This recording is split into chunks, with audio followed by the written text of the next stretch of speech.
What is তাকওয়া? তাকওয়া মানে কি? তাকওয়ার সংজ্ঞা অনেকে অনেক ভাবে দিয়েছেন। আমি সরাসরি সাহাবাদের কাছ থেকে একটা সংজ্ঞা আপনাদের শোনাচ্ছি। ওমরে ফারুক রাদিয়াল্লাহু তাআলা আনহু উবাই ইবনে কাব রাদিয়াল্লাহু তাআলা আনহুকে জিজ্ঞেস করেছিলেন, ইয়া উবাই মা হুয়া তাকওয়া? হে উবাই, তাকওয়া কি? তাকওয়া কাকে বলে? উবাই ইবনে কাব তিনি প্রশ্নের উত্তর না দিয়ে উনিও আবার প্রশ্ন ছুড়লেন। তিনি বললেন, ইয়া আমিরাল মুমিনিন, আমা সালাকতা তরিকান যা শাউক? আপনি কি কাঁটাযুক্ত রাস্তা দিয়ে মরুভূমিতে কখনো হেঁটেছেন? যে রাস্তার চারদিকে ক্যাকটাস, গুলমলতার কাঁটা, হেঁটেছেন? ওমরে ফারুক বললেন, নাম, হেঁটেছি। বালা, হেঁটেছি।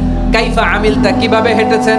ওমরে ফারুক বললেন, শাম্মারতু ওয়াজতাহাদতু, আমি আমার জামা, জুব্বা আর চাদর আঁটো-সাঁটো করে গায়ের সাথে এমন ভাবে মিলিয়ে রেখেছি, এমন সাবধানে হেঁটেছি যাতে করে মরুভূমির ক্যাকটাসের গুলমলতার কাঁটা আমার গায়ে বিঁধে না যায়।